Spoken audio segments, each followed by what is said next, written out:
My dad threw me out of the house after I lost my corporate job, calling me a failure and a disappointment, but what he didn't know was that 3 days earlier I had secretly sold my tech startup for $30 million, and now he's about to find out in the most shocking way possible.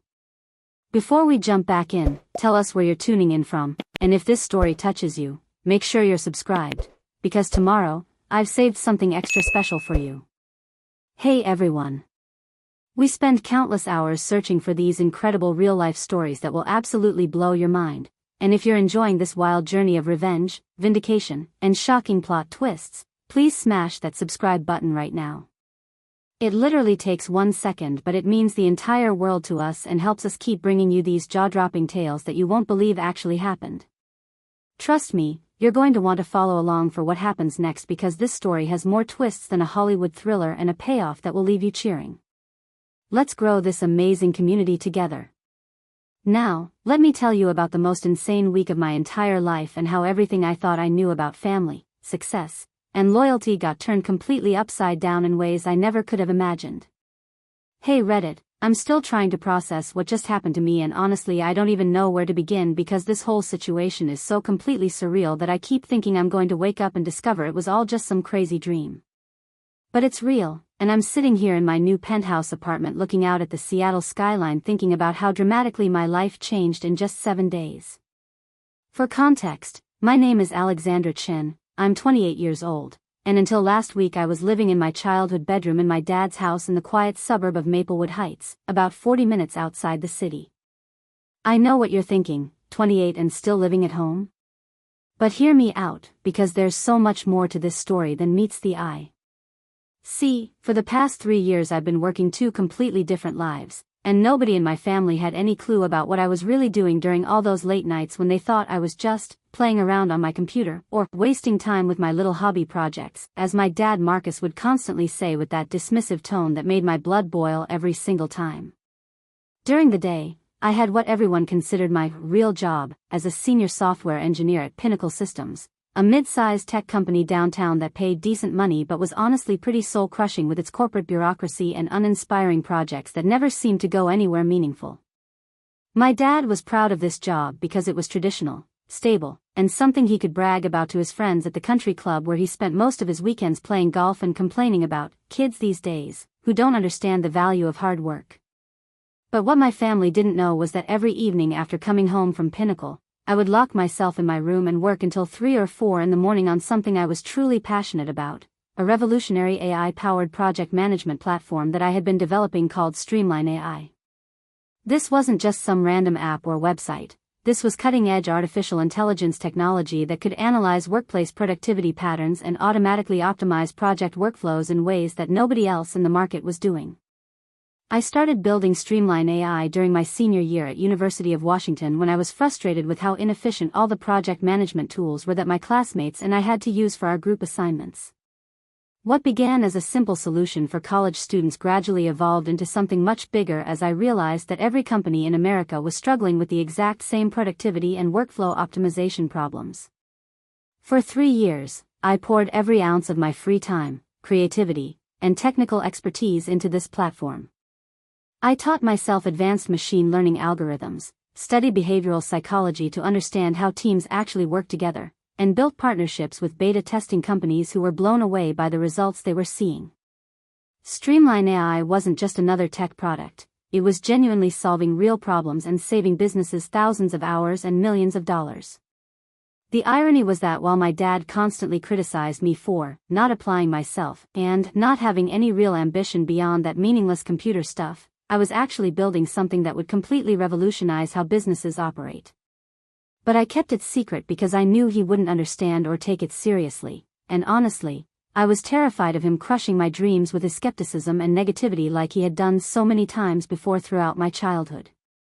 Preparing and narrating this story took us a lot of time, so if you are enjoying it, subscribe to our channel, it means a lot to us. Now back to the story. 3 months ago, everything started accelerating rapidly when Streamline AI caught the attention of some major Silicon Valley investors who had heard about our platform through their network connections. Suddenly I was flying down to San Francisco for meetings with venture capitalists, tech executives, and acquisition specialists who were telling me that what I had built was exactly what the industry had been desperately searching for. The acquisition talks moved incredibly fast because Streamline AI had already proven its value with our beta clients who were reporting productivity increases of 30 to 40% within just weeks of implementation. Multiple companies wanted to buy us, but the offer that ultimately won came from Technova Solutions, one of the biggest players in the enterprise software space, who saw Streamline AI as the missing piece that would make their existing product suite completely dominant in the market. Just 1 week ago, I signed the papers that officially sold Streamline AI to Technova for $30 million, $22 million upfront and $8 million in performance bonuses over the next 2 years. $22 million deposited directly into my personal bank account, making me financially independent for the rest of my life at 28 years old. But here's where everything gets absolutely crazy, and why I'm sharing this story with all of you. The very next day after becoming a multimillionaire, I got laid off from Pinnacle Systems. Let me paint you a picture of what my life looked like before everything exploded, because understanding where I came from makes what happened next even more unbelievable. My name is Alexandra Chen, and I grew up in Maplewood Heights, this picture-perfect suburb where every house has a manicured lawn and every family drives expensive SUVs to prove they've made it. My dad Marcus Chen is what you'd call old-school successful. He built his accounting firm, Chen & Associates, from nothing and turned it into one of the most respected financial consulting businesses in the Pacific Northwest. Growing up, our house was always filled with talk about quarterly earnings, tax strategies, and real business, as he liked to call it. Marcus is the kind of man who measures everything by traditional metrics of success. College degree from a prestigious university? Check. Stable corporate job with benefits? Check. Clear career advancement path? Double check. He spent his entire life following a very specific formula, and in his mind, that formula was the only path to success that mattered. My mom Patricia passed away when I was 16 from cancer, and after that, it was just me and Marcus in this big empty house that felt more like a museum than a home. He threw himself even deeper into work, and I threw myself into computers and coding, which he tolerated but never really understood or appreciated. Computers are tools, Alexandra, he'd always say. They're not a career path for serious people. For the past 3 years since graduating from University of Washington with my computer science degree, I'd been living this weird double life that nobody in my family understood. During the day, I worked at Pinnacle Systems as a senior software engineer, making decent money developing enterprise software solutions. It was stable, respectable work that made Marcus proud when he talked about me to his golf buddies and business associates. My daughter Alexandra works at Pinnacle Systems, he'd tell people with this tone of satisfaction. She's got a real job in technology, not like these kids trying to become influencers or starting silly little app companies that'll be gone in 6 months.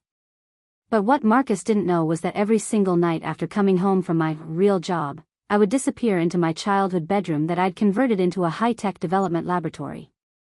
I had 3 monitors, 2 powerful computers, and enough computing equipment to run a small tech company, which, as it turns out, is exactly what I was doing. While Marcus thought I was just playing around on the computer or doing my little hobby projects, I was actually building Streamline AI, an artificial intelligence platform that would revolutionize project management for businesses worldwide. This wasn't some weekend side project or random app idea. This was cutting-edge technology that I'd been developing with the intensity and dedication of someone building the next Google or Microsoft.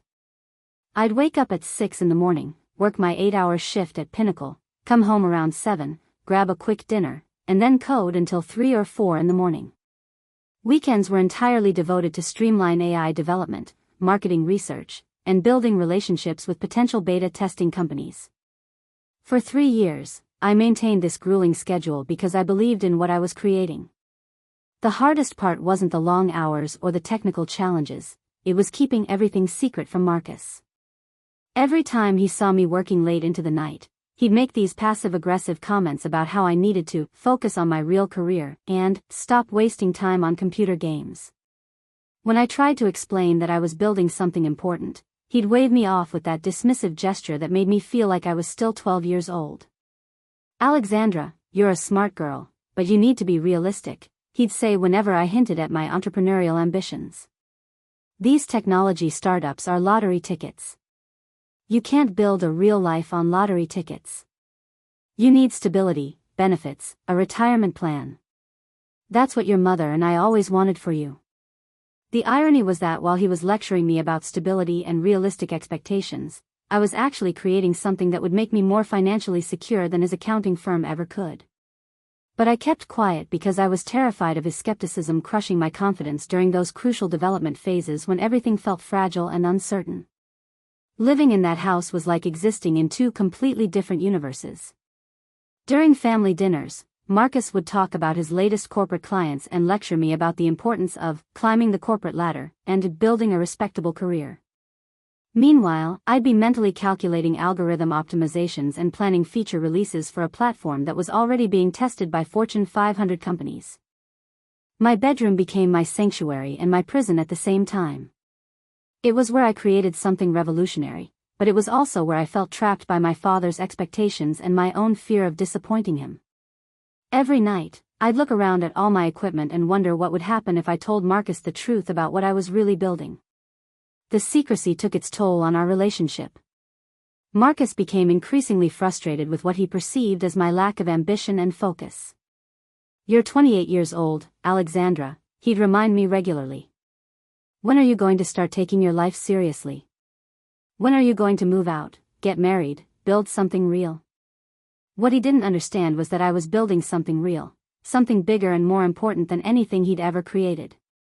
But I was building it in secret, in the shadows of his disappointment and skepticism, waiting for the right moment to prove that his traditional definition of success wasn't the only path forward. That moment was coming sooner than either of us could have imagined. The layoffs at Pinnacle Systems came without warning on a Tuesday morning that started like any other day in my carefully orchestrated double life. I'd been up until 3:30 the previous night putting the finishing touches on Streamline AI's final integration protocols, knowing that in just 48 hours I'd be signing the acquisition papers that would change my life forever. But Marcus didn't know any of that when I stumbled downstairs for coffee, looking exhausted from another late night playing on the computer, as he dismissively called my work. "You look terrible, Alexandra," he said without looking up from his morning financial reports. "Maybe if you got proper sleep instead of staying up all night with those silly projects, you'd be more successful at your actual job." I bit my tongue and grabbed my travel mug, choosing not to mention that my silly projects had just been valued at $30 million by some of the smartest investors in Silicon Valley. Instead, I kissed his forehead goodbye and headed off to what I thought would be just another ordinary day at Pinnacle Systems. The meeting was called at 10:15 a.m. with zero advance notice. Sarah Martinez, our department head, gathered everyone in conference room B with that specific expression that every employee learns to recognize, the look that means someone's world is about to get turned upside down. I sat between my colleagues Jake Morrison and Lisa Thompson, both of whom had been with Pinnacle longer than me and seemed just as confused about this sudden all-hands meeting. "I'm going to cut straight to the point," Sarah began, her voice carrying that forced professional tone that people use when they're about to deliver devastating news. "Due to budget restructuring and changes in our strategic direction, we're implementing immediate workforce reductions across multiple departments. Unfortunately, this means we'll be eliminating several positions, effective today." My stomach dropped even though I knew this shouldn't matter to me anymore. In 2 days, I'd be officially wealthy beyond my wildest dreams, but sitting in that sterile conference room listening to corporate euphemisms for, "you're fired," I felt exactly like every other employee whose security was evaporating in real time. Sarah continued reading from her prepared script about severance packages and transition timelines, but I was barely listening because I was calculating the cruel irony of the situation. Here I was, getting laid off from a job I didn't even need anymore, from a company that paid me $85,000 a year to work on projects that would never have the impact or innovation of what I'd built in my bedroom during my spare time. "Alexandra Chen," Sarah called my name, and suddenly the abstract concept of layoffs became very personal and immediate. "We'll need you to clean out your desk and complete your exit interview by the end of the day. Your access will be terminated at 5 p.m. Jake shot me a sympathetic look while Lisa whispered, "I'm so sorry," under her breath, but all I could think about was how I was going to explain this to Marcus. Not because I needed the job or the income, but because getting fired would confirm every negative thing he'd ever said about my focus, my priorities, and my ability to succeed in the real world of traditional employment. The rest of that day passed in a surreal blur of packing up my cubicle, saying awkward goodbyes to colleagues who didn't know what to say, and filling out exit paperwork that felt completely meaningless given my actual financial situation. Every time someone offered condolences or asked about my plans, I wanted to scream that I didn't need their sympathy because I was about to become richer than any of them could imagine.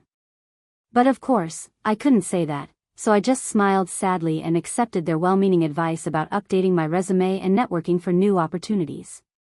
The drive home to Maplewood Heights felt like the longest 43 minutes of my life. I kept rehearsing different ways to break the news to Marcus, knowing that no matter how I phrased it, he was going to see this as confirmation of everything he'd been worried about regarding my career choices and life direction. The irony was so thick I could barely breathe. Here I was, dreading to tell my father about losing a job that I was about to quit anyway once the Streamline AI acquisition was finalized. Marcus was in his home office when I walked through the front door at 3:30 p.m., which was unusual since I typically didn't get home until after 6. I could hear him on a conference call with clients, discussing tax optimization strategies in that confident, authoritative voice that had built his successful accounting practice. For a moment, I considered waiting until he was finished, maybe even waiting until after dinner to break the news, but I knew that delaying would only make everything worse. I knocked softly on his office door and peered inside. He was sitting behind his massive mahogany desk, wearing his favorite navy blue suit and speaking into his wireless headset with the focused intensity that had made him one of the most respected financial consultants in the region. When he saw me, his expression immediately shifted from professional concentration to confused concern. "I'll need to call you back in 15 minutes, he told his client, ending the call with practiced efficiency. "Alexandra? What are you doing home so early? Are you sick?" The concern in his voice made this somehow harder, because despite all our disagreements about my career path and life choices, I knew Marcus loved me and wanted what he believed was best for my future. What made this conversation so painful was knowing that he was about to interpret my job loss as evidence that his concerns about my priorities had been completely justified. "Dad, we need to talk," I said, closing the office door behind me and taking the leather chair across from his desk, the same chair where I'd sat for countless lectures about responsibility, ambition, and making smart life choices throughout my teenage years and early 20s. "This sounds serious," Marcus said, leaning back in his chair with that analytical expression he wore when evaluating complex financial situations. "What's going on?" I took a deep breath, knowing that the next few minutes would set in motion a chain of events that would fundamentally alter our relationship forever, though not in the way either of us expected. "I got laid off today," I said simply, watching his face carefully for his reaction. "Pinnacle eliminated my position due to budget cuts." The silence that followed my announcement felt like it lasted for hours, though it was probably only 10 or 15 seconds. I watched Marcus's face cycle through a series of expressions: surprise, concern, disappointment, and then something that looked almost like resignation, as if he'd been expecting this moment for years and was oddly relieved that his predictions about my career instability had finally come true. "Laid off," he repeated slowly, setting down his Mont Blanc pen with deliberate precision. "From a position you've held for 3 years. A stable, well-paying job with benefits and advancement opportunities." His voice carried that particular tone of controlled disappointment that I'd heard countless times throughout my life whenever I'd failed to meet his expectations. My heart was pounding so hard I was certain he could hear it across the desk. This wasn't just about losing a job, this was about everything Marcus had warned me about regarding focus, priorities, and the importance of building a secure career foundation. In his mind, getting laid off from Pinnacle would be direct confirmation that I hadn't been taking my professional life seriously enough, that all those late nights working on my computer projects had somehow compromised my performance at my real job. "It wasn't performance-related, Dad," I said quickly, trying to get ahead of what I knew would be his first assumption. "They eliminated multiple positions across several departments. It was purely a budget decision. Sarah Martinez specifically told me that my work quality had been excellent and that this was entirely about corporate restructuring." But even as I said the words, I could see in his eyes that he wasn't entirely convinced. Marcus had spent his entire career in the business world, and he understood that companies usually found ways to keep their most valuable employees even during difficult times. The fact that I'd been selected for elimination would, in his analytical mind, suggest that perhaps I hadn't made myself as indispensable as I should have. "Alexandra," he said, leaning forward with his elbows on the desk in that posture he adopted whenever he was about to deliver one of his serious life lectures. "I need you to be completely honest with me. Had you been distracted at work lately? Had your performance suffered because of all the time you've been spending on those computer projects of yours?" The question hit me like a physical blow, not because it was harsh, but because it revealed how fundamentally Marcus misunderstood everything about my life and priorities. He genuinely believed that Streamline AI was just a hobby, a distraction that had been pulling my attention away from what he considered my real career. He had no idea that my computer projects represented something far more significant and valuable than anything I'd ever done at Pinnacle Systems. "No, Dad, absolutely not," I said, struggling to keep my voice steady. My work at Pinnacle was completely separate from my personal projects. I never let one interfere with the other. This layoff had nothing to do with my performance or my focus. But I could see the skepticism in his expression, the way his jaw tightened slightly when he was processing information that didn't align with his preconceived notions. In Marcus's worldview, there had to be a logical explanation for why I'd been let go, and the most obvious explanation was that I'd been dividing my attention between my job and my hobbies, in ways that had ultimately compromised my professional standing. "I'm going to ask you something, and I want a completely honest answer," Marcus said, his voice taking on that formal tone he used during difficult client conversations. "How many hours per week have you been spending on these personal projects of yours? And be specific, Alexandra. Don't give me some vague estimate." The question was impossible to answer honestly without revealing the true scope and importance of what I'd been building. If I told him I'd been working on Streamline AI for 4 to 6 hours every night plus full weekends, he'd immediately conclude that I'd been exhausted and unfocused at my day job. But if I downplayed the time commitment, I'd be lying about something that represented the most important work of my life. "I work on my projects in the evenings and on weekends," I said carefully, "but I've always made sure to get enough sleep and maintain my energy for my work at Pinnacle. My personal projects have never interfered with my job performance." Marcus studied my face with that intense analytical gaze that had made him so successful at detecting inconsistencies in financial statements and client testimonies. I felt like I was being cross-examined by someone who'd spent decades learning to read people and identify when they weren't telling the complete truth. "Alexandra, I've been watching you for months," he said quietly. "Coming home exhausted, staying up until all hours, looking tired and distracted during our conversations. You've been burning the candle at both ends, and now you're surprised that there have been consequences?" The frustration building inside me was almost unbearable. Here was my father, lecturing me about consequences and poor decision-making, when I was literally sitting on a $30 million secret that would prove everything he believed about my priorities and capabilities was completely wrong. But I couldn't tell him about Streamline AI yet. The acquisition papers wouldn't be signed for another 36 hours, and I'd learned long ago never to count on business deals until they were completely finalized. "I understand you're disappointed," I said, choosing my words very carefully. "But this layoff doesn't reflect on my work ethic or my career prospects. Sometimes these things happen in corporate environments, regardless of individual performance." Marcus shook his head with that expression of patient exasperation that suggested he was dealing with someone who was fundamentally naive about how the business world actually operated. "Alexandra, companies don't eliminate their best people during restructuring. They eliminate the employees they can most easily replace, the ones who haven't made themselves essential to daily operations." Each word felt like a small dagger, not because he was trying to be cruel, but because his assessment was so completely at odds with my actual value and accomplishments. If only he knew that while I was supposedly failing to make myself essential at Pinnacle, I'd been building something so valuable that Fortune 500 companies were willing to pay millions to acquire it. "So what's your plan now?" Marcus continued, his voice carrying that tone of concerned authority that suggested he was already formulating solutions to what he perceived as my career crisis. "Are you going to update your resume and start looking for another corporate position? Or are you planning to waste more time chasing these unrealistic technology fantasies?" The word fantasies hung in the air between us like a challenge, and I felt something fundamental shift inside me. In 36 hours, when the Streamline AI acquisition was officially completed, these fantasies would transform me into one of the youngest self-made millionaires in Seattle. But Marcus would learn about that transformation in a way that neither of us could have predicted. The conversation that followed my father's dismissal of my work as unrealistic technology fantasies became the turning point that would define our relationship forever.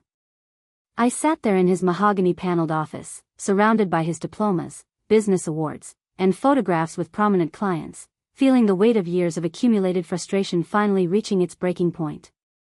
"Dad, I think there are some things about my situation that you don't fully understand," I began, trying to maintain my composure while every fiber of my being wanted to explode with the truth about Streamline AI and the life-changing deal that was happening in just over a day. But I couldn't reveal that yet, so I had to find another way to defend myself against his assumptions about my career prospects and work ethic. Marcus leaned back in his leather chair with that patronizing expression that suggested he was preparing to educate me about realities I was apparently too naive to grasp on my own. "Alexandra, I understand that losing your job is disappointing and scary. But this might actually be the wake-up call you needed to refocus your priorities and pursue something more stable and traditional." "More traditional," I repeated, feeling my voice rising despite my efforts to stay calm. "Like what, Dad?" "Like spending my entire life working for someone else's company, climbing someone else's corporate ladder, building someone else's dream while my own ideas and innovations get dismissed as fantasies." "Your innovations?" Marcus said with a skeptical laugh that felt like a slap across my face. "Alexandra, you're a talented programmer, I'll give you that. But programming skills and business innovation are two completely different things. You can't just lock yourself in your bedroom, write some code, and expect to compete with established companies that have millions of dollars in funding and decades of market experience." The irony of his statement was so overwhelming that I had to grip the armrests of my chair to keep from screaming. Here was my father, explaining to me why my approach to business innovation was fundamentally flawed, while I was literally 24 hours away from proving that my bedroom-developed code was worth more money than his accounting firm would generate in a lifetime. "What if I told you that my work isn't just random coding projects?" I said, leaning forward with intensity that made Marcus's expression shift from patronizing confidence to concerned attention. "What if I told you that I've been building something real, something valuable, something that could actually change my life in ways you can't imagine?" Marcus's face softened slightly, but I could see the struggle between his desire to be supportive and his deep skepticism about anything that didn't fit his traditional business model. "Honey, I know you believe in what you're doing. I can see how passionate you are about these projects. But passion doesn't automatically translate to commercial success. The technology industry is littered with brilliant people who thought they had the next big thing. And what if you're wrong?" I challenged him, my voice carrying an edge that surprised both of us. "What if all these months when you've been telling me to focus on my real career and stop wasting time on computer fantasies, I've actually been building something that proves everything you think you know about success is completely outdated?" The question hung between us like a gauntlet thrown down in challenge. Marcus studied my face with that analytical intensity that had made him so successful at reading people and situations throughout his career. I could see him trying to process this new information, trying to reconcile my obvious conviction with his fundamental beliefs about how business success actually worked in the real world. "Alexandra, I want to support your dreams," he said carefully, his voice taking on that diplomatic tone he used when navigating sensitive client negotiations. "But I also love you too much to watch you waste years of your life chasing something that has a 99% failure rate.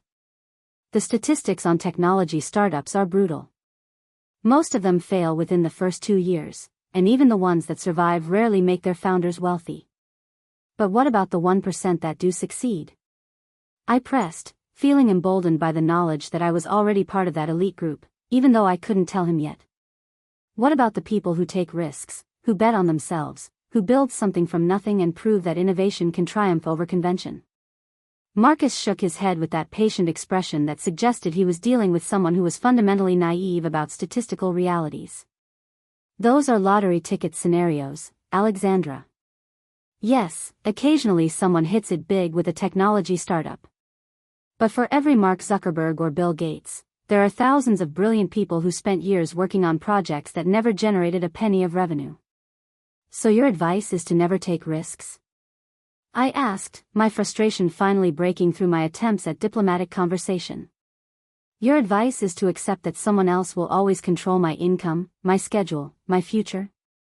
Your advice is to give up on everything I'm passionate about and settle for whatever corporate job will hire me after being laid off?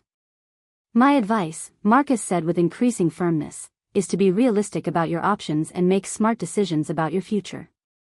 You're 28 years old, Alexandra. You don't have unlimited time to experiment with career paths that may or may not work out.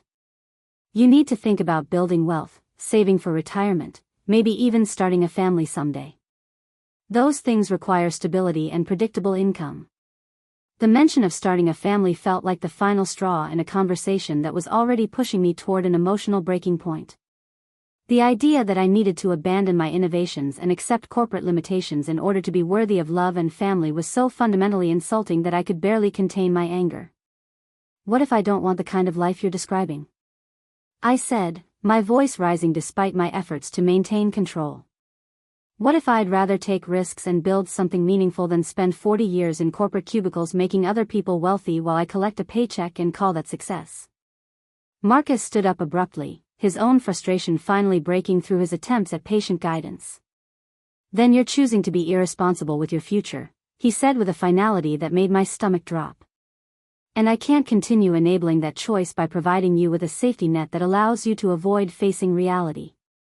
The words hit me like a physical blow, not because they were cruel, but because they revealed how fundamentally my father misunderstood everything about my capabilities, my ambitions, and my actual prospects for success.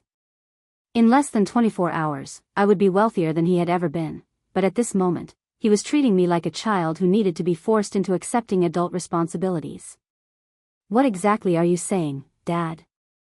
I asked quietly, though I was beginning to understand that this conversation was heading toward a confrontation neither of us had expected when it began. Marcus walked to the window overlooking his perfectly manicured backyard, his hands clasped behind his back in the posture he adopted when making difficult business decisions. I'm saying that maybe it's time for you to learn what real independence looks like. The words real independence landed between us with the weight of an ultimatum, and I felt the ground shift beneath everything I thought I understood about my relationship with my father. Marcus stood at his office window with his back to me, his shoulders rigid with the kind of determination that had built his accounting empire from nothing. When he turned around, his expression carried a finality that made my blood run cold. Alexandra, I've been thinking about this conversation for months, he said, his voice taking on that businesslike tone he used when delivering difficult news to clients. Watching you drift through life without real direction, without commitment to building something stable and permanent. The layoff today isn't the problem, it's a symptom of a much larger issue with your approach to adult responsibility. I felt like I was watching this conversation happen to someone else, like I was floating above the scene observing two people whose relationship was about to fracture in ways that couldn't be repaired.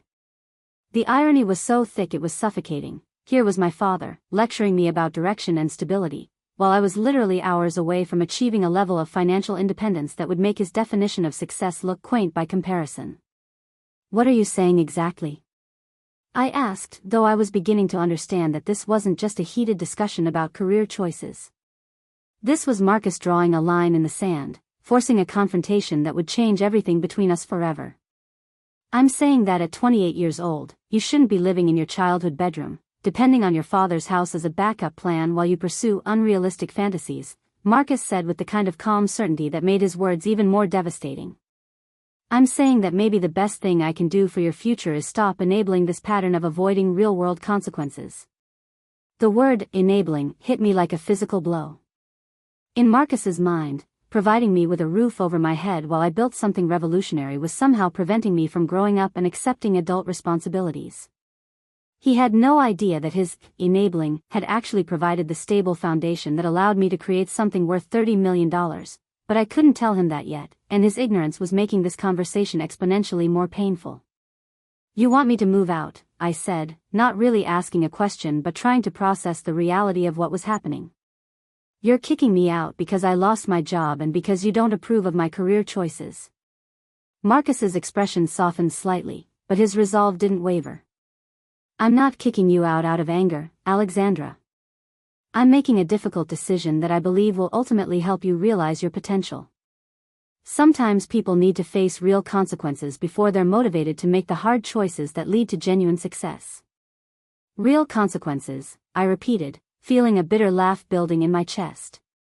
You think losing my corporate job and being forced to leave my childhood home will somehow motivate me to abandon everything I'm passionate about and settle for the kind of conventional career path that you consider acceptable? I think, Marcus said with increasing firmness, that you've been insulated from the real pressures that force people to make practical decisions about their futures. You've had the luxury of treating your career like an experiment because you've always known you had a safety net. Maybe it's time to remove that safety net and see what you're really capable of when you don't have any other options. The cruelty of his logic was breathtaking.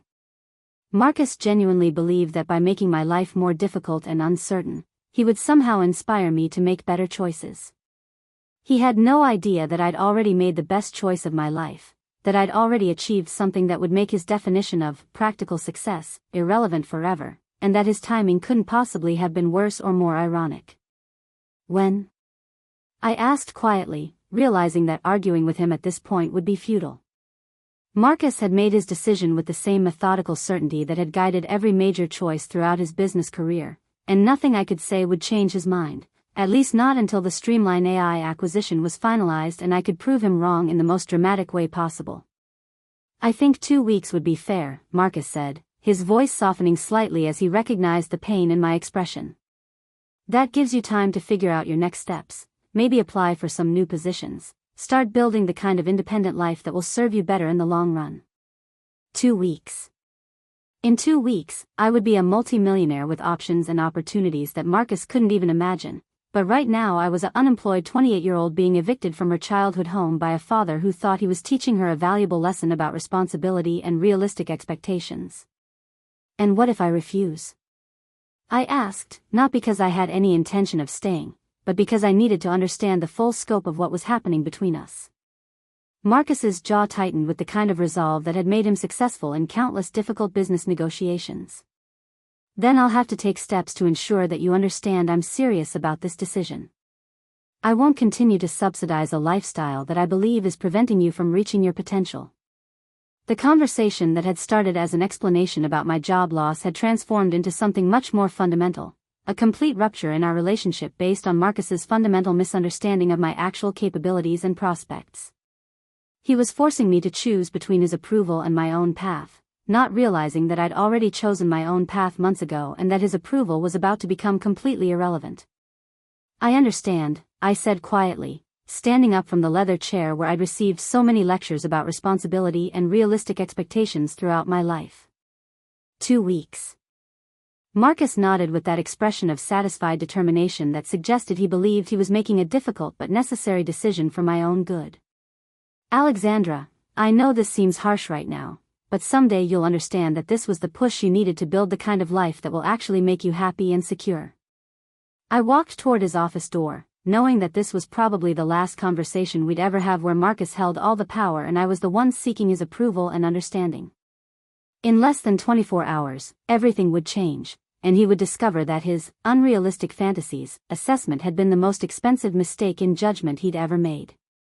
I hope you're right, Dad, I said, pausing at the doorway to look back at him one final time before everything between us changed forever. I really hope you're right about what will make me happy and secure. As I closed his office door behind me, I was already calculating how dramatically different our next serious conversation would be, and how Marcus's certainty about my limitations and prospects was about to be shattered in ways that neither of us could have predicted. 6. Walking out of Marcus's office felt like stepping into an alternate reality where everything familiar had suddenly become foreign and hostile. I climbed the stairs to my bedroom, the same room where I'd spent 3 years building a $30 million company while my father dismissed my work as unrealistic fantasies, and sat on my bed, staring at the 3 monitors and sophisticated computer setup that had generated more wealth than Marcus's accounting firm would see in a lifetime. The silence in the house was deafening. I could hear Marcus downstairs, probably returning to his conference call with clients, conducting business as usual while completely unaware that he'd just made the most catastrophically wrong judgment call of his entire career. In 18 hours, I would be signing papers that would transform me from his unemployed, directionless daughter into one of the wealthiest young entrepreneurs in Seattle, but right now I felt like I was drowning in the gap between what he believed about me and what I actually was.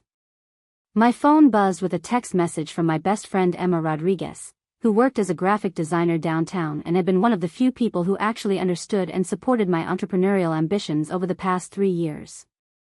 How did the dad conversation go? Was he supportive about the layoff? I stared at her message for several minutes, trying to figure out how to summarize what had just happened without revealing the Streamline AI acquisition that I couldn't discuss until tomorrow. Finally, I typed back, "He kicked me out. 2 weeks to find somewhere else to live because apparently I need to learn real independence and stop pursuing unrealistic fantasies." My phone rang immediately. Emma's voice was sharp with disbelief and anger. "He did what? Alexandra, please tell me you're exaggerating. Your dad actually kicked you out because you got laid off from a job that wasn't even your fault?" "It's more complicated than that," I said, walking to my window and looking out at the perfectly manicured Maplewood Heights neighborhood where I'd grown up. "He thinks I've been too focused on my side projects and not committed enough to building a stable corporate career. In his mind, getting laid off proves that I haven't been taking my professional life seriously." "That's completely insane," Emma said with the fierce loyalty that had made our friendship so valuable over the years. "You've been working yourself to death for 3 years, juggling a demanding day job with those incredible projects you've been building. How can he possibly think you're not committed to your career?" The question highlighted the fundamental tragedy of my situation with Marcus. He'd been living in the same house with me for 3 years, watching me work 18-hour days, but he'd never understood or valued what I was actually building during those late-night coding sessions. To him, Streamline AI was just a hobby that distracted from my real career, when in reality it was the most important and valuable work I'd ever done. "He doesn't understand what I've been building," I said quietly. "He sees it as playing around on computers instead of focusing on traditional career advancement. And now that I've lost my corporate job, he thinks it proves his point about needing to be more realistic and conventional." Emma was quiet for a moment, and I could practically hear her processing the injustice of the situation. "Alexandra, where are you going to go? Do you have savings to get an apartment? Can you stay with someone until you figure things out?" The questions that should have been sources of panic and stress felt almost surreal given my actual financial situation. By tomorrow evening, I'd have enough money to buy a house in cash, but Emma didn't know that, and I couldn't tell her until the acquisition was finalized. Instead, I had to navigate this conversation as if I were actually an unemployed 28-year-old facing homelessness because of her father's disapproval. "I'll figure something out," I said, which was certainly true, though not in the way Emma was probably imagining. Maybe this is actually good timing. Maybe I needed this push to finally become completely independent and stop caring what Marcus thinks about my choices. "Good timing?" Emma's voice rose with protective indignation. "Alexandra, you just lost your job and your housing in the same day. There's nothing good about this timing. Your dad is being completely unreasonable and cruel." Her loyalty meant everything to me, especially when I felt so isolated and misunderstood by my own family. Emma had been one of the few people who'd consistently encouraged my entrepreneurial ambitions and believed I was building something important, even when I couldn't share specific details about Streamline AI's development and potential value. "Can I ask you something?" I said, needing to process my emotions with someone who actually understood my perspective. "Do you think I've been unrealistic about my projects? Do you think Marcus is right that I should have been focusing more on traditional career advancement instead of spending so much time on independent development? Are you seriously asking me that?" Emma's voice carried a combination of disbelief and frustration. "Alexandra, you're one of the most brilliant and hardworking people I know.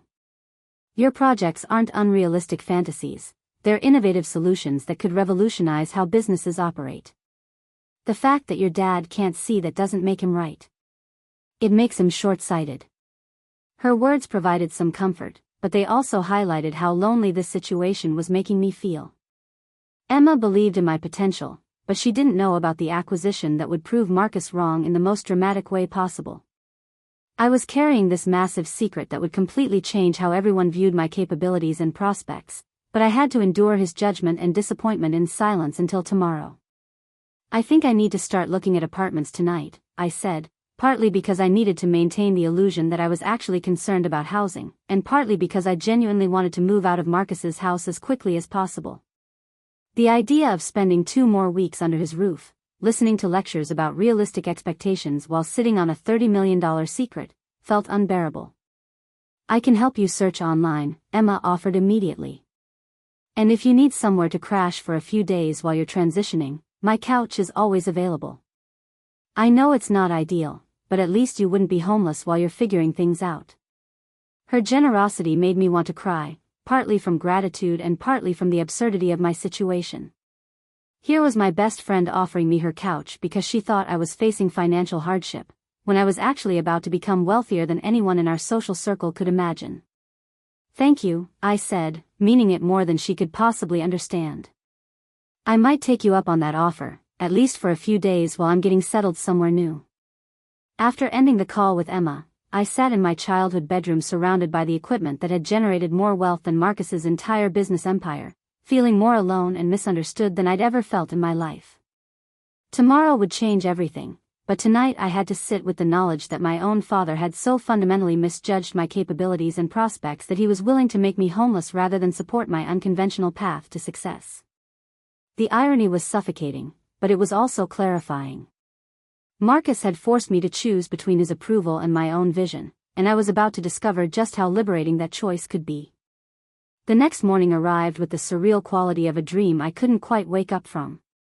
I'd barely slept, spending most of the night alternating between researching apartments online, partly for show, partly because I genuinely needed to move out as quickly as possible, and reviewing the final acquisition documents that would officially transfer ownership of Streamline AI to Technova Solutions in just 12 hours.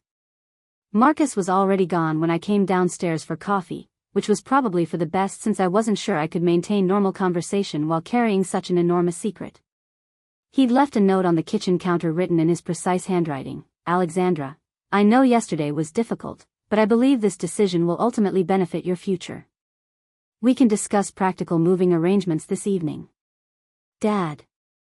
The formal tone of the note, signed with "Dad" instead of "Love, Dad," or even just his name, perfectly captured how our relationship had shifted overnight from family bond to business transaction. He was treating my eviction like a corporate restructuring, necessary, logical, and ultimately beneficial for all parties involved, regardless of the immediate emotional cost. I spent the morning in a strange state of suspended animation, going through the motions of apartment hunting while constantly checking my phone for updates from my lawyer David Kim and the Technova acquisition team. Every email confirmation, every document revision, every step toward finalizing the deal felt like moving closer to a moment of vindication that would rewrite everything Marcus believed about my judgment, my capabilities, and my future prospects. Around 11 a.m., I received a call from David with the final confirmation I'd been waiting for. "Alexandra, everything looks perfect for this afternoon's signing," he said with the satisfaction of someone who just helped orchestrate one of the most lucrative startup acquisitions in Seattle history. "Technova's legal team has approved all final documents, the funds are ready for transfer, and we're scheduled to complete everything at 2 p.m. sharp." 2 p.m., I repeated, calculating that I'd be officially wealthy in just 3 hours, while Marcus was presumably at his office advising clients about financial planning and investment strategies, completely unaware that his daughter was about to achieve a level of financial independence that would make his own success look modest by comparison. "And Alexandra," David continued with genuine warmth in his voice, "I want you to know how impressed I've been throughout this entire process. What you built with Streamline AI is truly revolutionary, and the fact that you developed it independently while maintaining a full-time job shows incredible dedication and vision. Technova is getting an amazing product, but more importantly, you're getting the recognition and compensation you deserve for years of brilliant work." His words meant more than he could have known, especially since they provided such a stark contrast to Marcus's assessment of my projects as unrealistic fantasies that had distracted me from building a proper career. Here was a respected attorney who specialized in technology acquisitions telling me that my work was revolutionary, while my own father couldn't see past his conventional definitions of success. After ending the call with David, I decided to take a drive around Maplewood Heights, partly to kill time before the signing and partly to process what would probably be my last few hours living in this neighborhood as Marcus's unemployed, directionless daughter. In 3 hours, I'd return as someone completely different, financially independent, professionally validated, and free from any obligation to seek his approval or understanding. The irony of driving through these perfectly manicured suburban streets, where success was measured by house size and car brands, while carrying the secret of my own dramatically superior achievement, felt almost surreal. I passed the country club where Marcus played golf every weekend, the upscale shopping center where he bragged about my stable corporate job to other parents, the restaurant where he'd taken me for my birthday dinner just 2 months ago and lectured me about the importance of focusing on reality instead of chasing dreams. All of those conversations, all of those lectures about practical career choices and realistic expectations, had been happening while I was building something that would prove every single one of his assumptions wrong. The magnitude of his misjudgment was becoming clearer with each passing hour, and I was beginning to understand that our confrontation when he learned the truth would be unlike anything either of us had ever experienced. At 1:30 p.m., I drove downtown to David's law office, passing the Pinnacle Systems building where I'd been laid off just 24 hours earlier. The sight of that corporate tower, where I'd spent 3 years doing work that had ultimately been deemed expendable, provided yet another layer of irony to this already surreal day. Marcus had seen my layoff as evidence that I hadn't been focused enough on traditional career advancement, when in reality, losing that job was completely irrelevant to my actual financial future. David's office occupied the 32nd floor of one of Seattle's most prestigious business towers, with floor-to-ceiling windows offering panoramic views of Elliott Bay and the Olympic Mountains. As I sat in his conference room reviewing the final documents that would officially make me wealthy beyond anything I'd ever imagined, I thought about Marcus's prediction that I needed to learn real independence and face real consequences to motivate better decision-making. The Technova representatives arrived precisely at 2 p.m., 3 executives in expensive suits who treated me with the kind of respect and deference that I'd never experienced in any corporate environment. They weren't talking down to me or questioning my judgment, they were acknowledging my expertise and thanking me for creating something they desperately wanted to own. "Ms. Chen," said Rebecca Walsh, Technova's Chief Technology Officer, "I want you to know that Streamline AI represents exactly the kind of innovation our industry has been waiting for. Your artificial intelligence algorithms are genuinely groundbreaking, and we're thrilled to have the opportunity to integrate your technology into our platform." As I signed each document transferring ownership of my company for $30 million, I couldn't help but think about Marcus's assessment that I was choosing to be irresponsible with my future by pursuing technology projects instead of focusing on traditional career stability. Here I was, at 28 years old, achieving financial independence through exactly the kind of innovation he dismissed as unrealistic fantasy. The final signature was completed at 2:47 p.m., and David handed me confirmation that $22 million had been deposited into my personal account, with the remaining $8 million structured as performance bonuses over the next 2 years. $22 million. More money than Marcus had earned in his entire career, transferred to my account in the time it took to sign my name. "Congratulations, Alexandra," David said with a smile that reflected his own amazement at what we'd just accomplished. "You're officially one of the youngest self-made millionaires in Seattle." As I drove back toward Maplewood Heights, knowing that Marcus would be home from work in about 2 hours, I began planning exactly how I would reveal this information to someone who'd spent the previous day explaining why my career choices were irresponsible and unrealistic. The conversation we were about to have would change everything between us forever. The drive back to Maplewood Heights felt like traveling between 2 different universes, the one where I was Marcus Chen's unemployed daughter who needed to learn about real independence, and the one where I was Alexandra Chen, the 28-year-old entrepreneur who just sold her company for $30 million. Every familiar landmark along the route seemed to shimmer with new meaning now that I was viewing them through the lens of complete financial freedom. I pulled into our driveway at 4:15 p.m., noting that Marcus's BMW wasn't there yet, which gave me about an hour to prepare for what would undoubtedly be the most dramatic conversation of our entire relationship. I sat in my car for several minutes, staring at the house where I'd grown up, where I'd built Streamline AI in secret, and where my father had kicked me out less than 24 hours ago because he believed I was irresponsible and unrealistic about my future prospects. The weight of what had just happened was beginning to settle over me in waves. I wasn't just wealthy now, I was wealthy enough to buy this entire neighborhood if I wanted to. I was wealthy enough to start my own venture capital fund, to invest in other entrepreneurs, to never work another day in my life if I chose not to. Yet Marcus had no idea that any of this existed, and his ignorance had led him to make decisions about my character and capabilities that were about to be revealed as catastrophically wrong. I walked through the front door and went directly to my bedroom, where I opened my laptop and logged into my bank account for the first time since the acquisition had been completed.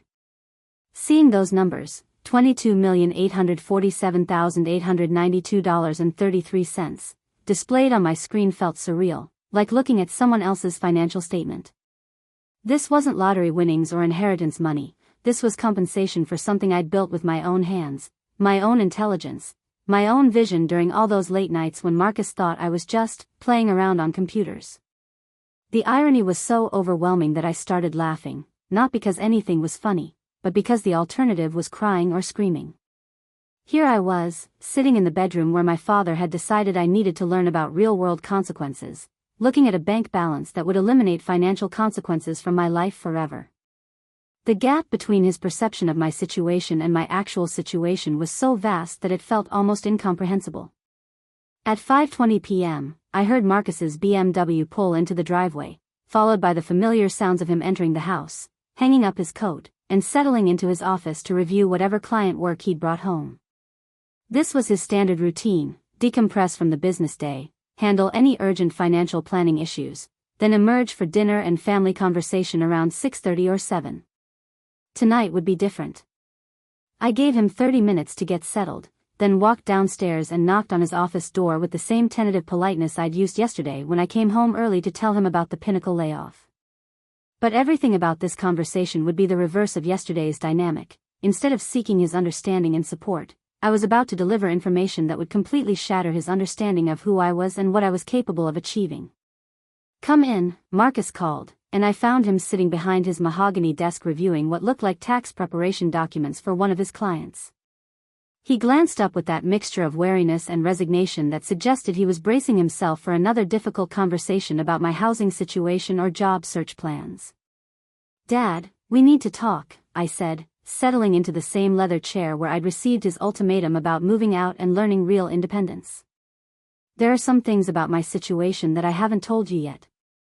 Marcus set down his pen and leaned back in his chair with the patient expression of someone preparing to listen to explanations or justifications that he didn't expect would change his fundamental assessment of the situation.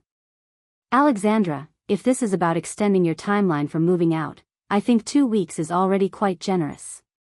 You need to start taking concrete steps toward building independent stability." "It's not about extending the timeline," I said, feeling a strange sense of calm settle over me as I prepared to deliver information that would rewrite everything he thought he knew about my financial stability and career prospects. "It's about those unrealistic computer fantasies you've been worried about." Something in my tone must have caught his attention because his expression shifted from patient resignation to cautious curiosity. "What about them?" I pulled out my phone and opened my banking app, then turned the screen toward him so he could see the account balance that had been deposited just 3 hours earlier. "Yesterday, while you were explaining to me why my projects were unrealistic and why I needed to focus on traditional career paths, I was actually 12 hours away from selling my company for $30 million. Marcus stared at the phone screen for what felt like an eternity, his expression cycling through confusion, disbelief, and something that might have been the beginning of comprehension. "Alexandra, what is this? What company? I don't understand what you're showing me." "Streamline AI, I said, pronouncing each syllable clearly so there could be no misunderstanding. "The artificial intelligence platform I've been developing for the past 3 years. The computer fantasy that you thought was distracting me from building a real career. I sold it to Technova Solutions this afternoon for $30 million. The silence that followed was unlike anything I'd ever experienced with Marcus. He continued staring at my phone, then at my face, then back at the phone, as if trying to process information that didn't fit into any category of possibility he'd previously considered. His mouth opened and closed several times without producing any sound, and I could see him struggling to reconcile this new information with everything he'd believed about my situation just hours earlier. $30 million, he repeated slowly, his voice barely above a whisper. "You're telling me that you sold something you built for $30 million? $22 million up front, $8 million in performance bonuses over the next 2 years, I clarified, feeling strangely detached from the magnitude of what I was revealing. "All for that unrealistic fantasy that you were so concerned about." Marcus stood up abruptly and walked to his office window, his hands clasped behind his back in that posture he adopted when processing complex financial information that required careful analysis. I could practically see his mind working, trying to understand how this revelation connected to everything he'd observed about my behavior, my priorities, and my career trajectory over the past 3 years. "How long have you known about this sale?" he asked without turning around, his voice carrying a tone I'd never heard before, something between bewilderment and what might have been the beginning of embarrassment. "The final negotiations have been ongoing for 3 months," I said. "But I've been building Streamline AI for 3 years, ever since I graduated from University of Washington. Every night when you thought I was just playing around on computers, I was actually developing artificial intelligence algorithms that multiple Fortune 500 companies wanted to acquire." Marcus turned back toward me, and for the first time in my adult life, I saw him looking completely uncertain about his judgment and assessment of a situation. The confidence that had guided his business decisions for decades seemed to have evaporated, replaced by the dawning recognition that he'd made a fundamental error in understanding his own daughter's capabilities and prospects. "So yesterday," he said slowly, "when I told you that you needed to learn real independence and face real consequences, you were already financially independent beyond anything I've ever achieved." "Yes," I said simply, letting the full weight of that irony settle between us. "Yesterday, when you decided to kick me out because you thought I was being irresponsible with my future, I was already wealthy enough to buy this entire neighborhood." The expression on Marcus's face as he processed the full magnitude of his misjudgment was something I'd never seen before in my 28 years of knowing him. This was a man who'd built his entire professional reputation on accurately assessing financial situations and providing sound business advice to clients, yet he'd completely failed to recognize that his own daughter had created something worth more than his entire life's work while living under his own roof. He walked back to his desk with movements that seemed uncertain, almost fragile, and sat down heavily in his leather chair. For several long minutes, he simply stared at the financial documents spread across his desk, tax returns and investment portfolios representing the modest wealth he'd accumulated over decades of careful, conservative business building, while trying to reconcile them with the revelation that I'd just generated more money in a single afternoon than he'd earned in his entire career. "Alexandra," he said finally, his voice carrying a complexity of emotions that I was still trying to decipher. "I need you to help me understand something. If you've been building this company, for 3 years, and if it was valuable enough that someone was willing to pay $30 million for it, why didn't you ever tell me? Why did you let me believe that you were just wasting time on hobby projects?" The question contained layers of hurt, confusion, and what might have been the beginning of genuine remorse, but it also revealed how Marcus still didn't fully grasp the fundamental dynamic that had led to this moment. He was asking why I hadn't shared my success with him, without acknowledging that his consistent dismissal and skepticism had made such sharing impossible. "Dad, I tried to tell you," I said, feeling a mixture of vindication and sadness as I recalled countless conversations where I'd attempted to explain the importance of what I was building. Every time I mentioned that my projects were more than just hobbies, every time I tried to explain that I was working on something significant, you dismissed it as unrealistic fantasy. You told me repeatedly that I needed to focus on my real career and stop wasting time on computer projects that would never amount to anything. Marcus's face flushed with what I recognized as embarrassment, but also with the defensiveness of someone who wasn't quite ready to fully acknowledge the scope of his error. "But $30 million, Alexandra. Companies don't pay that kind of money for projects that look like hobbies from the outside." There must have been signs, indicators that this was more serious than I realized. "There were signs," I said, my voice carrying an edge that surprised both of us. "Beta testing with Fortune 500 companies. Patent applications. Meetings with venture capitalists. Revenue projections that exceeded most small businesses. But you never asked about the details because you'd already decided that anything I was doing on computers couldn't possibly be serious business." The truth of that statement hung between us like an accusation that neither of us could ignore. Marcus had made assumptions about my work based on his preconceived notions about technology startups and young entrepreneurs, and those assumptions had prevented him from recognizing something extraordinary happening in his own house. "So when I told you yesterday that you needed to move out and learn real independence," Marcus said slowly, the full irony of his ultimatum finally becoming clear to him, "you were already more financially independent than I've ever been." I was already wealthy enough to buy a house with cash, I confirmed, watching him process the implications of what that meant about his lecture on facing real-world consequences. I was already successful enough to retire if I wanted to, or to start my own investment fund, or to spend the rest of my life pursuing whatever projects interested me without ever worrying about money again. Marcus buried his face in his hands, and for the first time in my adult life, I saw him looking genuinely overwhelmed by the realization that his judgment had been so fundamentally flawed. This wasn't just about being wrong about a business opportunity, this was about being wrong about his own daughter's capabilities, work ethic, and potential for success. I don't know what to say, he admitted, his voice muffled by his hands. I've spent my entire career helping people make smart financial decisions, and I completely failed to recognize that my own daughter was building something worth more than everything I've ever achieved. You didn't just fail to recognize it, I said, my frustration finally breaking through the strange calm I'd maintained throughout this conversation. You actively discouraged it. You told me I was being irresponsible and unrealistic. You kicked me out of the house because you thought my priorities were wrong and my career choices were immature. Marcus looked up from his hands with an expression that was part shame, part bewilderment, and part something that might have been the beginning of genuine respect. How do I fix this, Alexandra? How do I apologize for misjudging you so completely? The question caught me off guard because I hadn't expected him to move so quickly from defensive confusion to acknowledgement of wrongdoing. Part of me had anticipated that he would try to justify his position or find ways to minimize the significance of what I'd achieved, but instead he seemed to be grappling with the genuine magnitude of his error. I don't know if you can fix it, I said honestly, realizing as I spoke that this conversation was forcing me to confront questions about forgiveness and family relationships that I hadn't fully considered before revealing my success. Yesterday you told me that I was irresponsible with my future and that you couldn't continue enabling my unrealistic choices. Those words came from someone who thought he understood my situation better than I did. I was wrong, Marcus said with a finality that acknowledged not just factual error but fundamental misjudgment about my character and capabilities. I was completely, catastrophically wrong about everything. The admission felt both satisfying and hollow.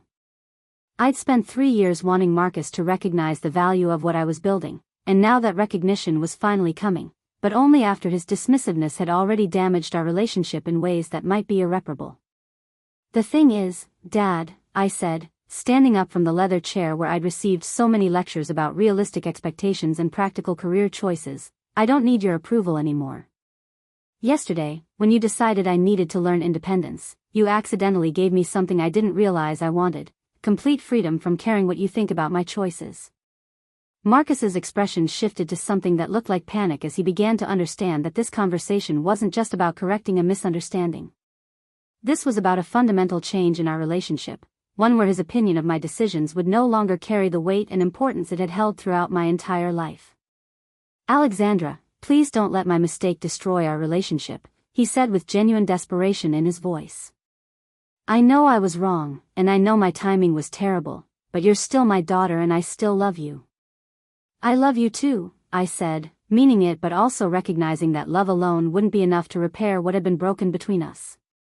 But I can't pretend that yesterday didn't happen, and I can't pretend that your assessment of my judgment and capabilities didn't reveal something fundamental about how you see me. As I walked toward his office door, I could feel Marcus struggling with the realization that his attempt to teach me a lesson about independence had instead taught him a lesson about the consequences of underestimating people based on conventional assumptions about success and failure. The 24 hours following my revelation to Marcus passed in a blur of apartment hunting, financial planning, and the surreal experience of transitioning from someone who'd been kicked out for being irresponsible to someone who could afford to buy any property in Seattle without financing. The shift in my circumstances was so dramatic that I found myself moving through familiar activities, browsing real estate listings, calculating monthly budgets, planning furniture purchases, while operating from a completely different reality than I'd inhabited just 2 days earlier. I'd spent the morning touring luxury condominiums in downtown Seattle, accompanied by a real estate agent named Patricia Williams who'd initially seemed skeptical about my ability to afford the high-end properties I was requesting to see. That skepticism had evaporated quickly when I'd casually mentioned that I was looking at cash purchases in the $2 to $3 million range and could close within a week if necessary. Ms. Chen, Patricia had said as we toured a stunning penthouse with floor-to-ceiling windows overlooking Elliott Bay, I have to ask, are you in technology? We're seeing a lot of young entrepreneurs making cash purchases after successful exits, but most of them take months to decide on properties. You seem remarkably decisive for someone making such a significant investment. Her question had highlighted something I was still processing about my new circumstances. Less than a week ago, spending $3 million on an apartment would have been literally impossible for me. Now it represented less than 15% of my liquid assets, and I was making decisions about luxury real estate purchases with the same casual confidence that I'd previously applied to choosing restaurants for dinner. By noon, I'd put in an offer on a 3-bedroom penthouse in one of Seattle's most prestigious buildings, a space that would serve as both my new home and my base of operations for whatever ventures I decided to pursue next. The offer was accepted within 2 hours, and I found myself scheduled to close on the property by the end of the week, moving from Marcus's house directly into accommodations that exceeded anything he could afford despite his decades of successful business building. The irony wasn't lost on me that while Marcus had kicked me out to teach me about real independence, I was achieving a level of independence that made his definition of the concept seem quaint and limited. Real independence, as I was discovering, wasn't just about paying rent and buying groceries. It was about having enough resources to make decisions based purely on personal preference rather than financial constraint. That afternoon, I'd driven back to Maplewood Heights to begin the process of packing my belongings, knowing that this would probably be one of my final times in the house where I'd grown up and where I'd built the foundation for my current success. Marcus's BMW was in the driveway, which wasn't unusual since he often worked from home on Wednesdays, but I could see him watching from his office window as I pulled up, his expression carrying a complexity of emotions that I was still learning to interpret. The previous evening's conversation had ended with both of us recognizing that our relationship had fundamentally changed, but neither of us knowing exactly what that meant for moving forward. Marcus had acknowledged his misjudgment about my capabilities and prospects, but acknowledgement wasn't the same as understanding, and I was still processing whether forgiveness was possible or even desirable given the scope of what had happened between us. As I entered the house and began organizing my belongings, I could hear Marcus moving around in his office, occasionally approaching his door as if he wanted to come talk to me, then retreating back to his desk. The dynamic reminded me of those awkward weeks in high school after we'd had arguments about my grades or social choices, both of us knowing that conversation was necessary but neither of us knowing how to initiate it productively. Around 3 o'clock, he finally emerged from his office and found me in my bedroom, carefully packing the computer equipment that had generated $30 million in value while he dismissed it as hobby-level distraction from serious career building. "Alexandra," he said from my doorway, his voice carrying that tentative quality that suggested he was still trying to figure out how to navigate this new reality where I was the one with superior financial resources and business success. "I've been thinking about our conversation yesterday, and I wanted to ask you something." I looked up from wrapping my monitors in protective padding, noting that Marcus seemed smaller somehow, less authoritative than he'd appeared just 2 days earlier when he'd been lecturing me about realistic expectations and adult responsibility. The power dynamic between us had shifted so dramatically that even his physical presence in my space felt different, less paternal authority, more uncertain supplicant. "What did you want to ask?" I said, continuing to pack while giving him my attention, a multitasking approach that would have irritated him in the past but which now seemed to reflect our new relationship where his concerns were important but not necessarily my primary focus. "I've been trying to understand how I missed something so significant happening right under my roof," Marcus said, entering my room and sitting on the edge of my bed with the careful movements of someone who was no longer certain of his welcome in this space. "Not just the business success, but the scale of what you were building. $30 million doesn't happen by accident." His question revealed something I'd been considering as well, how someone as analytically sophisticated as Marcus had so completely failed to recognize the signs of serious entrepreneurial activity occurring in his own house. The answer, I was beginning to understand, had less to do with his observational skills and more to do with his fundamental assumptions about young people, technology ventures, and unconventional paths to success. "You missed it because you weren't looking for it," I said, carefully placing my final piece of development hardware into its shipping container. "You'd already decided that serious business looked like corporate jobs and traditional career advancement. When you saw me working on computers late at night, you categorized it as playing around rather than building something substantial." Marcus nodded slowly, his expression suggesting that he was finally beginning to understand the scope of his conceptual error. I assumed that real business development required office buildings, business plans, formal meetings, the infrastructure that my generation used to build companies. I didn't realize that someone could create something worth millions of dollars using just computers and internet connections. It wasn't just computers and internet connections, I corrected, feeling the need to ensure he understood the actual scope of what I'd accomplished. It was 3 years of 18-hour days, advanced artificial intelligence development, beta testing with Fortune 500 companies, patent applications, legal negotiations, and market analysis. Everything that goes into building a serious business, just using modern tools and methods instead of the traditional approaches you're familiar with. The explanation seemed to hit Marcus with the force of genuine revelation, as if he was finally grasping not just what I'd achieved but how thoroughly his assumptions about contemporary business development had prevented him from recognizing it. "So when I told you that you needed to be more serious about your career," he said slowly, "you were already operating at a level of business sophistication that exceeded most of my clients." "Yes," I said simply, letting the full weight of that irony settle between us once again. "When you were lecturing me about realistic expectations and practical career choices, I was already more successful than you'd ever been."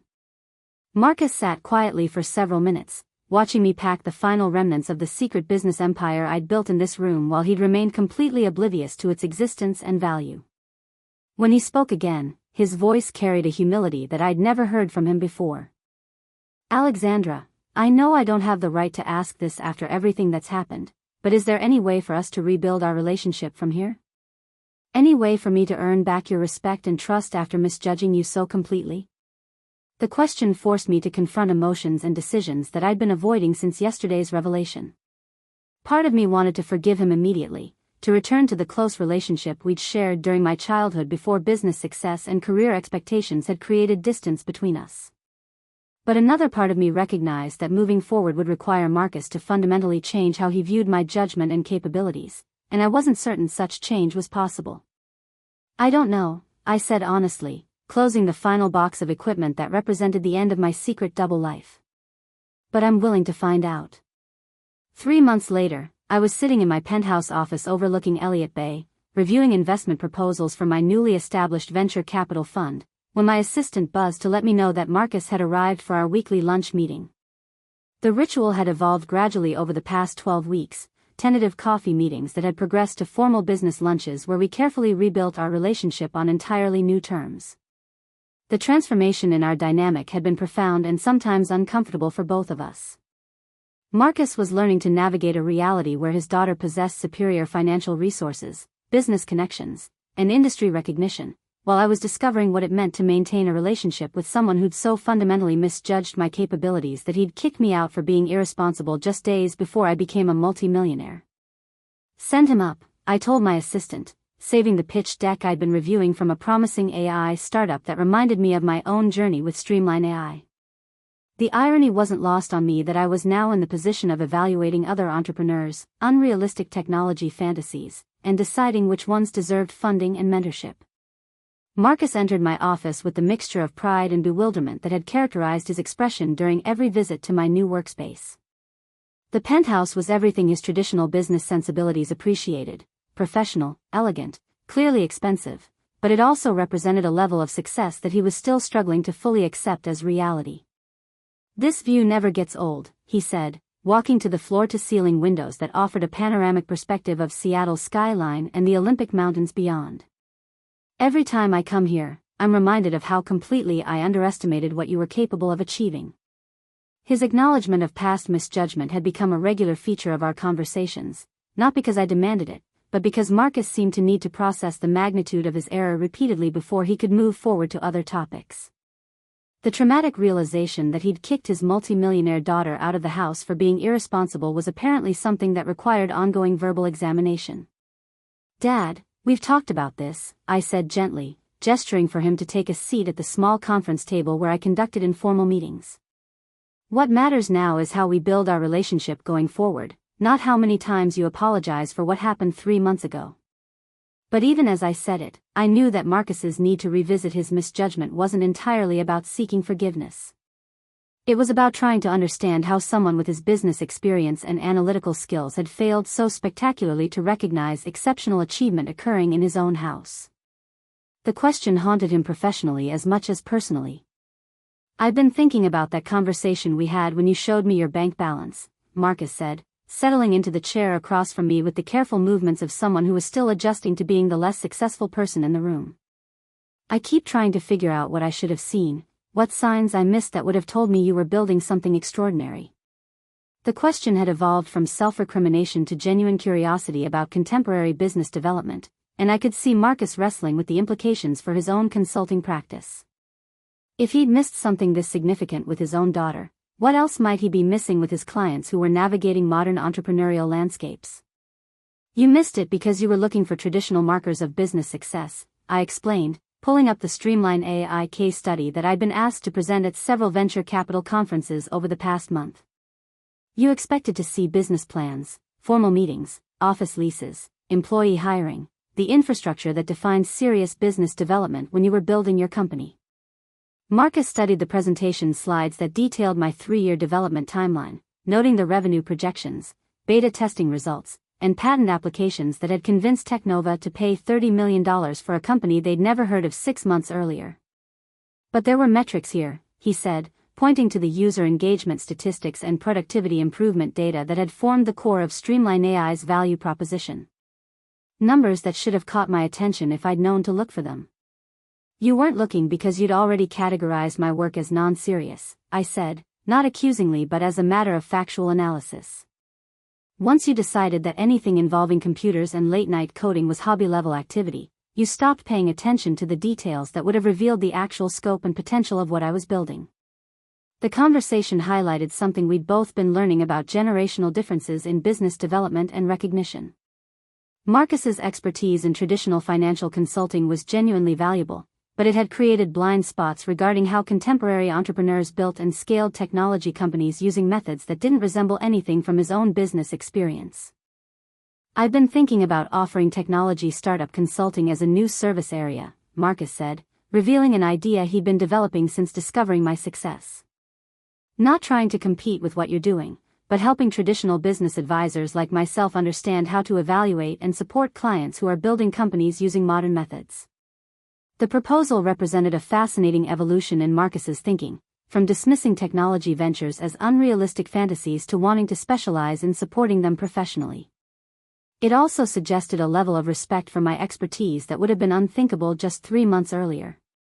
"That's actually a brilliant idea," I said, meaning it sincerely.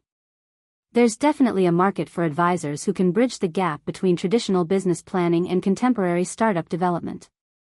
You'd be helping people like me avoid the kind of family conflicts that we went through." Marcus smiled with genuine warmth for the first time since entering my office. "I was hoping you might consider being a consulting partner on some cases.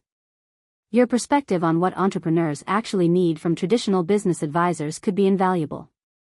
The suggestion represented more than just a business opportunity. It was Marcus's way of proposing a collaborative relationship where my expertise would be valued and utilized rather than dismissed or underestimated. It was his recognition that our new dynamic could be mutually beneficial rather than simply an awkward adjustment to my unexpected success. "I'd be interested in exploring that," I said, already thinking about how such a partnership could help other young entrepreneurs avoid the isolation and family conflicts that had made my own journey unnecessarily difficult. "But with one condition." Marcus raised an eyebrow, probably wondering what demands I might make given our reversed power dynamic. "No more lectures about realistic expectations and practical career choices," I said with a smile that took any edge off the requirement. "From now on, when someone tells you they're building something that sounds impossible, you listen first and judge later." Marcus laughed, the first genuinely relaxed laugh I'd heard from him since this entire situation began. "Deal. Though I have to say, after everything that's happened, I'm not sure I trust my own judgment about what's realistic anymore." As we headed out for lunch, walking through the lobby of my building where other young entrepreneurs and investors nodded respectfully as we passed, I realized that Marcus and I had found something better than our old relationship. We'd found a new one based on mutual respect, shared expertise, and the understanding that success comes in forms that can't always be predicted or categorized by conventional wisdom. The conversation that had started with him kicking me out for being irresponsible had evolved into a partnership where we could both contribute our strengths to helping others navigate the complex intersection of family expectations and entrepreneurial ambitions. And sometimes, the best revenge really is living well, especially when you can bring the people who doubted you along for the ride. Up next, you've got 2 more standout stories right on your screen. If this one hit the mark, you won't want to pass these up. Just click and check them out.